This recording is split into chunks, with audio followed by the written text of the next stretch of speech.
Good morning, business builders. Now, my internet seems a little bit dodgy, but hopefully it's going to work for us today. So, today's top tip Tuesday comes to you on the 16th of June. Really excited to share some great insight in response to a couple of comments we had in the Business Builder.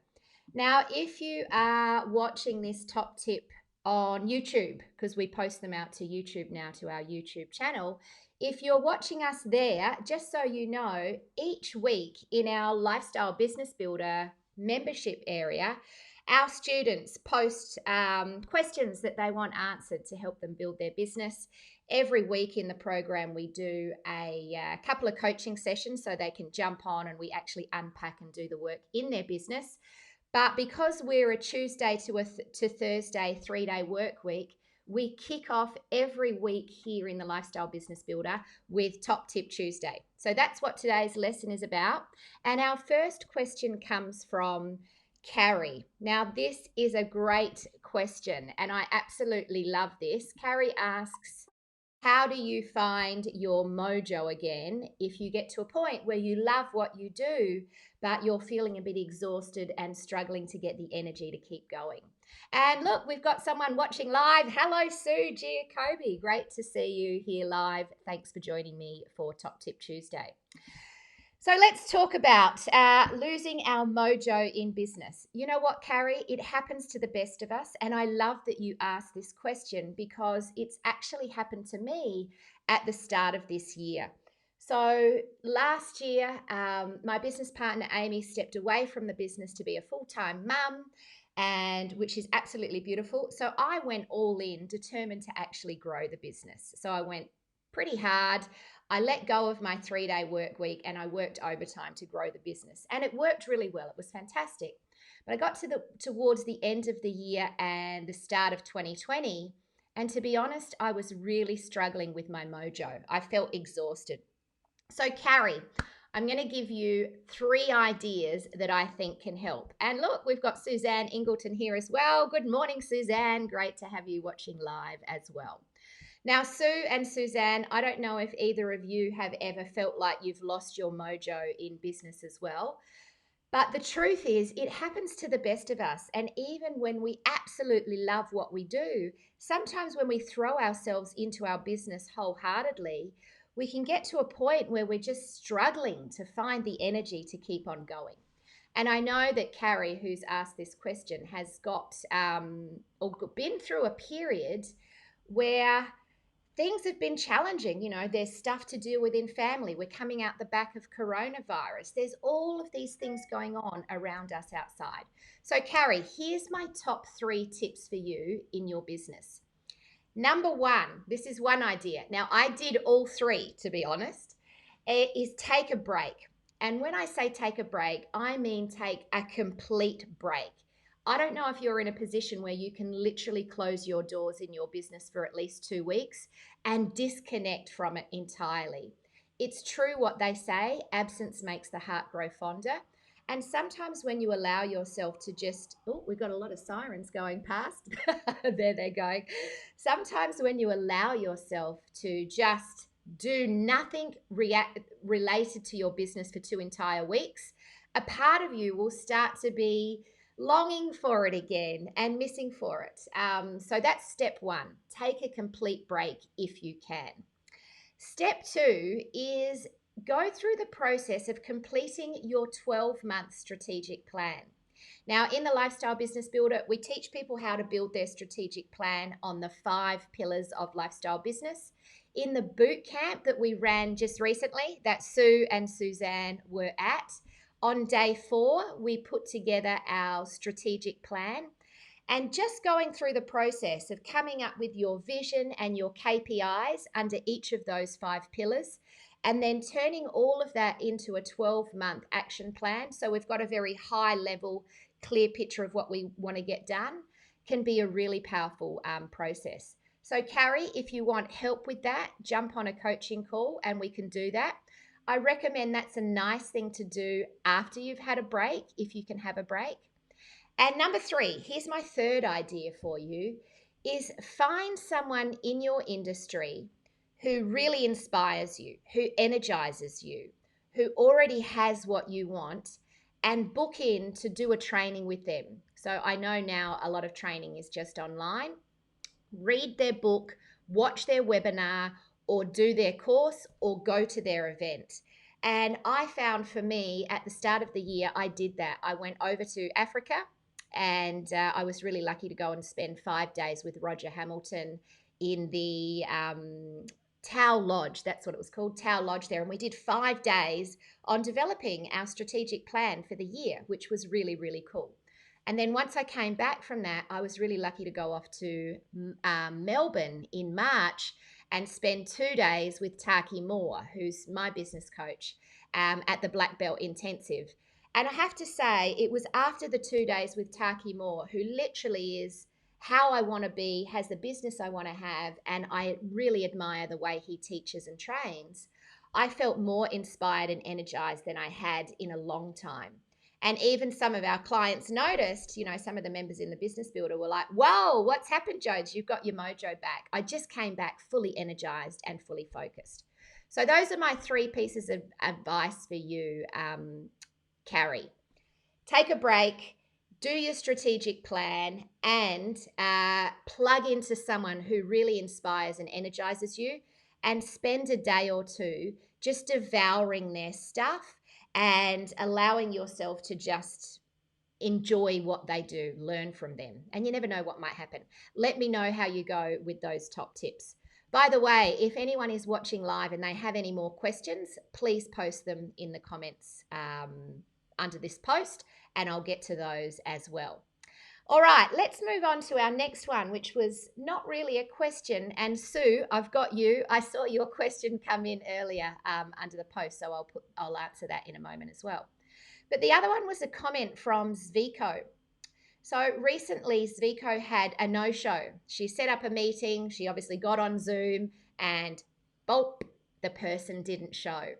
And so Zviko put a post out to her on her Facebook thing, expressing her frustrations and asking what should she do, get rid of the person or, give them another shot. And here's the thing, Zviko, I know I've already commented on your post and you said thank you for that and have taken the feedback on board, but I just wanted to have an extra comment around that. It was interesting. So when Zviko said, what do? I have a no-show, a lot of people get very defensive in their advice. Cut them short. Your time is too good for them.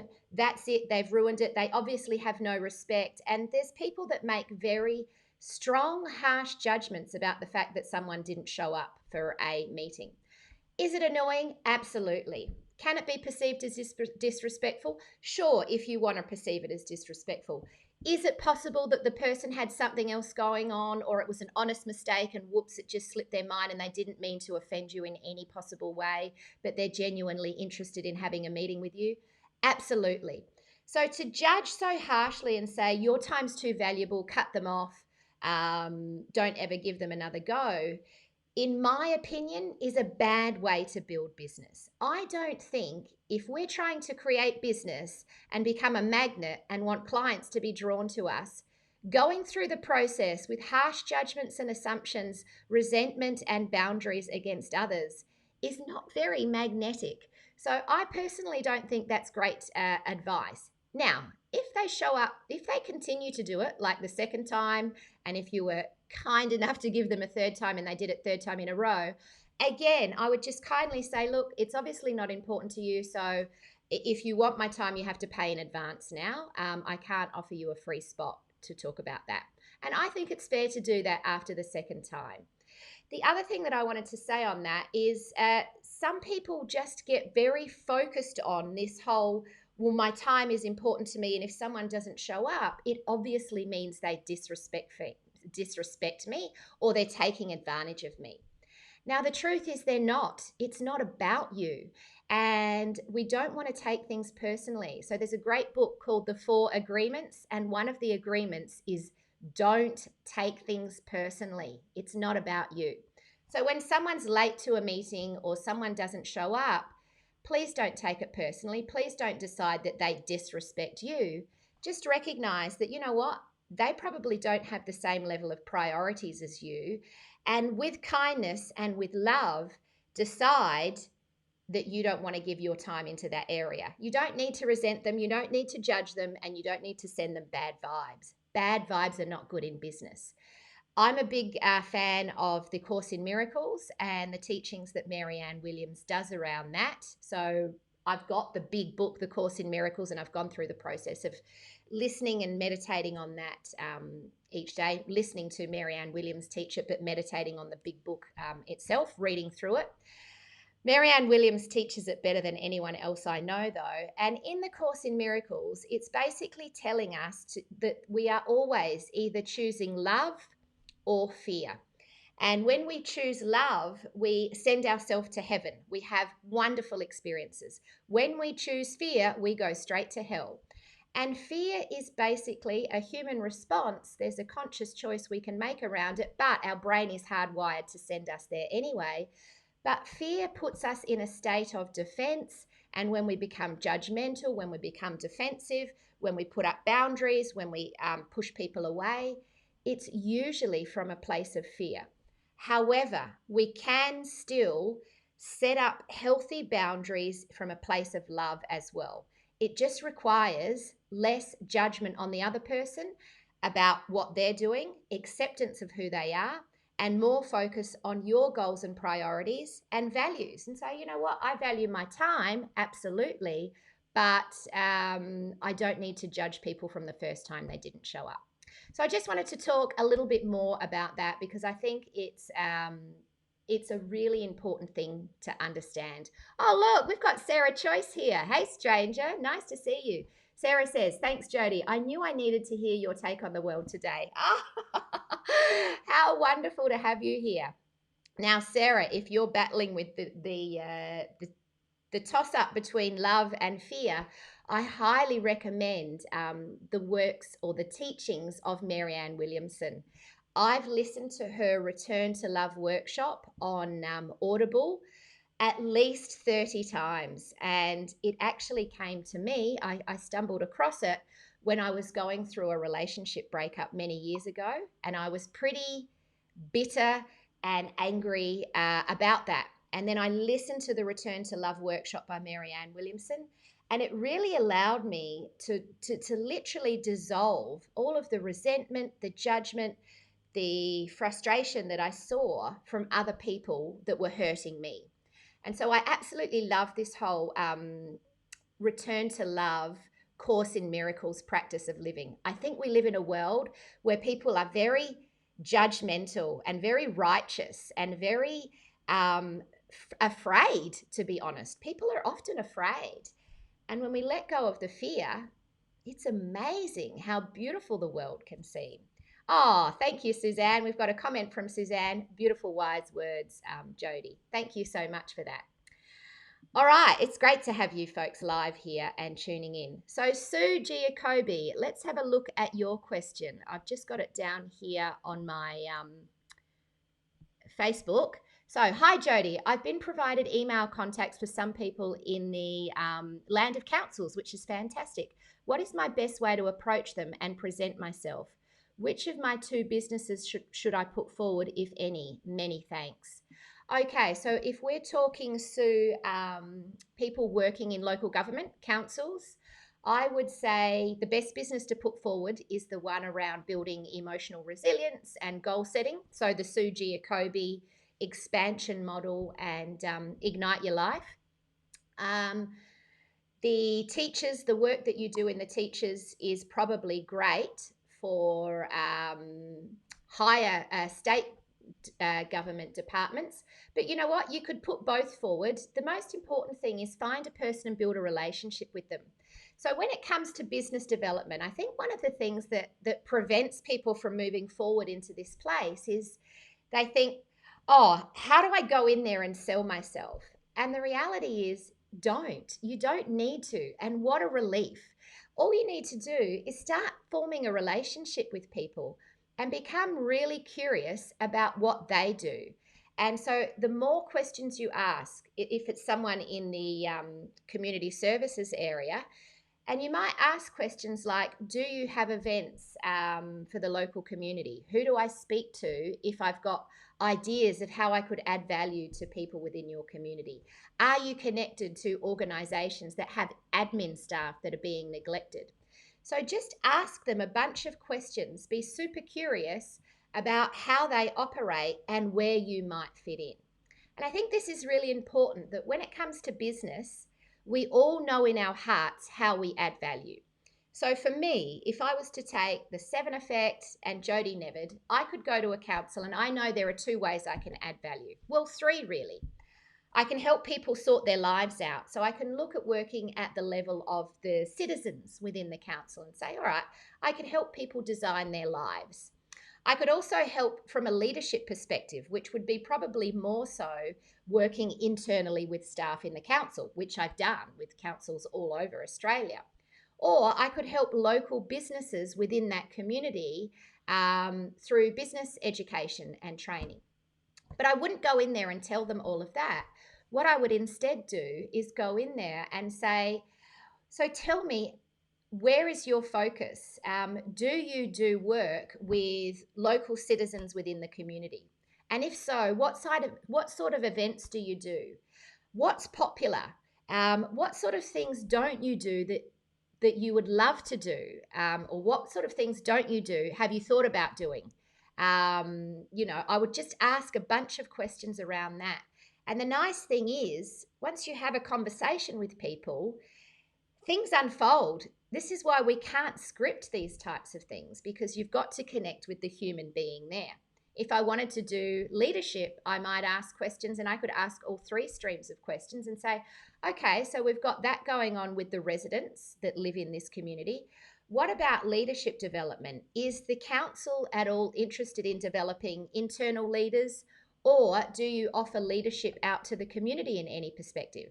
They might say, nah, leadership's not really on our agenda, or we have someone that deals with that. And then I would ask, okay, can you talk to me about your small business community? Do you run events for business owners within the community? Do you do any training for small business owners? Are there grants or awards? What is your community's vision around developing small business within your area? So I would just ask them questions related to the streams that I can work in. So for you, Sue, you would ask questions around what do you do? Does the council at all work with big organisations to support admin staff? Have you ever thought about it? If you've never thought about it, would you look at doing it? What are some of the major community engagement goals within your strategic plan over the next 12 months? What sort of things are really popular in terms of local events for the community? So just do a whole bunch of learning, find out what they do currently, and based on what they do and what's already working, then naturally trust your intuition to come up with ideas of how you could add some value to them. And when that happens, you just put forward and say, well, some of the things that I do are running free events or doing workshops for these people. Is that something I could do through the council? If so, how would I do it? So that's it. Oh, hello, Trish. we've got a straggler here jumping in at the end. I'm just about to wrap up, Trish. But if you have any other questions, please jump in and let me know. So we've got a few people watching live: Sue, Suzanne, Sarah, and Trish. Please post your questions in the comments if you have any. Sue, let me know if that was helpful and if I answered your question around moving forward with the councils. How do you deal with the email? Step 1, email them and ask if they could catch up for a coffee. Best thing is, if it's a council that you live in or that you pay rates in, let them know. So for example, if I'm in the city of West Torrens and I also have properties in the city of Holdfast Bay, I would let them know I'm a local resident and I'm interested to speak to someone about this because I'm part of the community. Because councils are there to basically engage with their community. It's on their agenda. They're not allowed to shut you down and say no. Oh, hello, Tony's jumped on at the end as well. If you have any last minute questions, Tony, let me know. But while you're here and we've got a couple of people that have jumped on at the end, let me go back and do a very quick 1-minute recap. Carrie's question, how do we get our mojo back? The 3 top tips that I gave you, and remember I went into it a little bit more detail, is number 1, give yourself a complete break. Number 2, take the time to create your 12-month strategic plan. Very inspiring and motivating. That's always the favorite thing that people do in our boot camps. And number 3, find someone who you really admire, who inspires and energizes you in your industry, who has what you have, and go to their event, plug into one of their online trainings, or read their book. Spend some time with someone who is where you want to be and allow yourself to just soak up their awesomeness. And that was the 3 things there. So that was answers to Carrie. Zviko, wrapping up for you. Your question was answered, but remember, always choose love over fear. And know that when people don't show up, it's not about you, it's about them, and it's no biggie. But if they do it again, you can just literally say with kindness, thank you, but my time's really precious. If you wanted to book again, you would need to pay in advance, because that's just how it works. And then finally, Suze, jump into the councils, build relationships, have fun, and relax knowing you don't have to sell yourself. You just need to get to know what they're doing that works really well, and then find clever ways to add extra value in that space. All right, business builders, thanks very much for tuning in live. Remember this morning, we have our coaching call at 10 a.m. till 12 Adelaide time. And then we also have this afternoon it's the Copy Fix class. The Copy Fix class where I'm going to be taking you through the welcome party email nurture sequence. This is a really simple, powerful thing to get in place. Build it once and it'll do the work for you ongoing, long term. It's going to be a lot of fun. I'll see you at coaching call or at the welcome party Copy Fix class. Have a great day, everyone. Bye-bye.